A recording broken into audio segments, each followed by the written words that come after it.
What are elevating work platforms? Elevating work platforms, or EWPs, are mobile mechanical plant designed to lift or lower people, tools, and equipment by a telescopic, hinged or articulated system from a base support to and from an elevated position.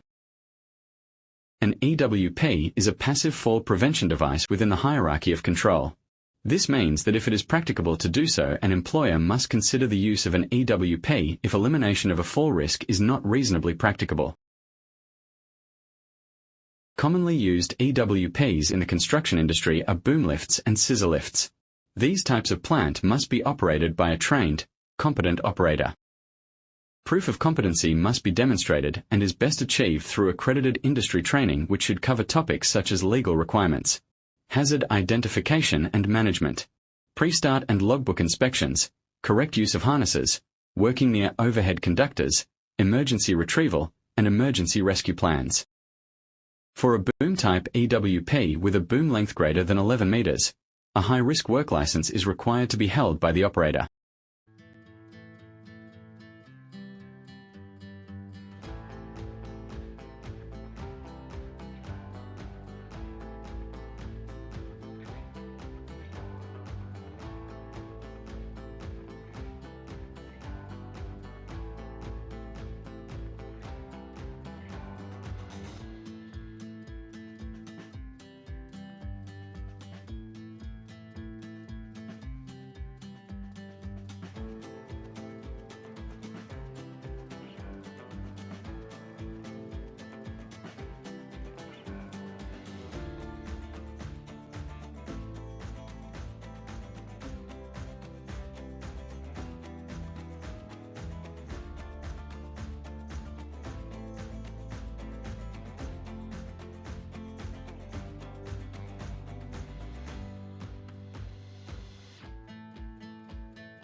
Follow this 4-step risk management process to ensure hazards are identified, risks are assessed and controlled, and that Hallmarc fulfills their duty to monitor, review and revise controls when required.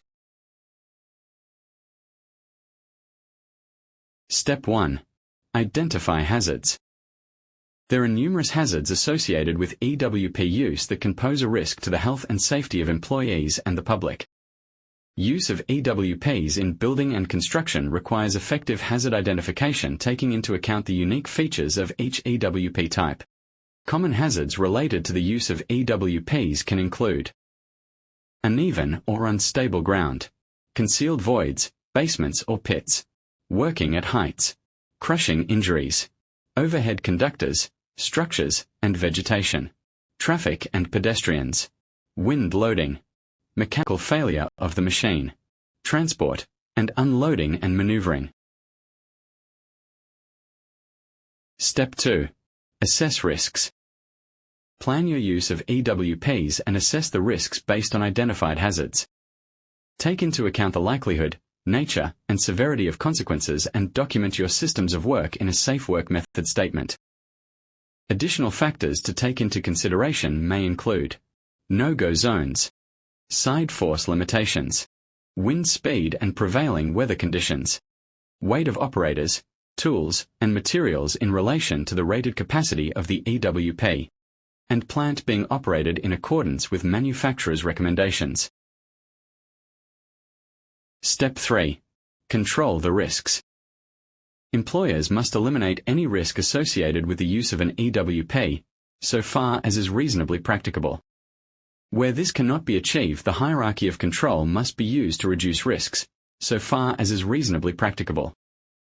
Ensure the selection of the EWP is right for the specific task and determine if any attachments are required to complete the task. Some work practices to be avoided while using EWPs are traveling with a raised platform, exceeding the safe working load of the EWP platform, using indoor rated EWPs outdoors, working over footpaths, work areas, or publicly accessible areas without adequate controls, working above or beneath other EWPs, allowing excessive material, debris, and equipment on the platform or placing outrigger footplates on a slope. Remember that the requirement to consult with employees and subcontractors improves occupational health and safety outcomes due to their direct participation in the identification of hazards and risks, and evaluation and adoption of new risk control measures and concepts. Direct participation also gives a sense of ownership that translates to improved uptake of control measures when implemented.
Operating EWPs near overhead assets. The use of EWPs around overhead electrical assets introduces risks that require knowledge of, and compliance with the no-go zone requirements. It is critical that EWP operators understand and comply with the no-go zone requirements around overhead distribution and transmission assets, and understand the various requirements associated with each level of obligation. In conjunction with the no-go zone requirements, the role of electrical spotters, when they are required, and their licensing requirements should be understood. Spotters must be registered with Energy Safe Victoria, hold current first aid and CPR qualifications, only spot for plant that they themselves hold competency for. It should be noted that a person with a Dogman or Rigger class spotter's registration card may act as a spotter for any type of plant. Only observe operation of one item of plant at any one time. Not undertake any other task while observing plant operating in the spotter zone. And understand and make allowance for sag and sway of overhead conductors. These no-go zone diagrams are widely distributed in the construction industry. Look for them to be displayed on, or in EWP. No-go zones must be observed at all times.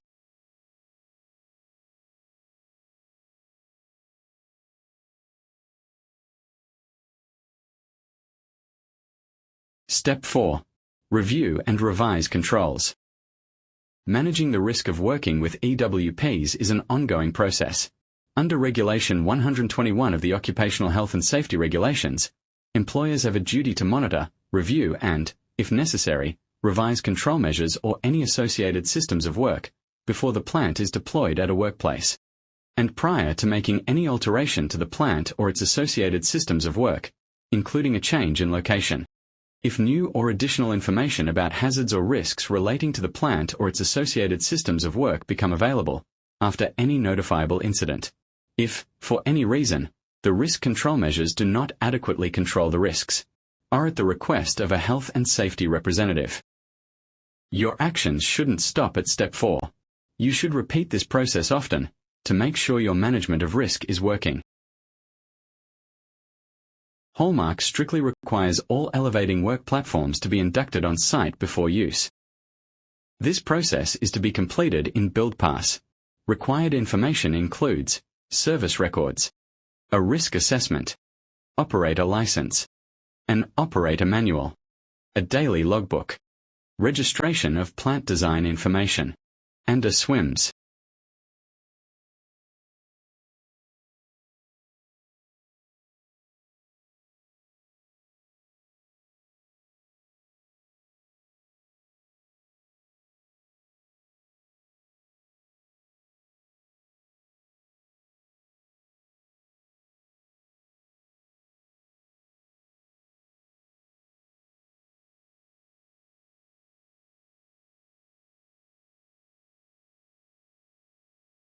Thank you for your time.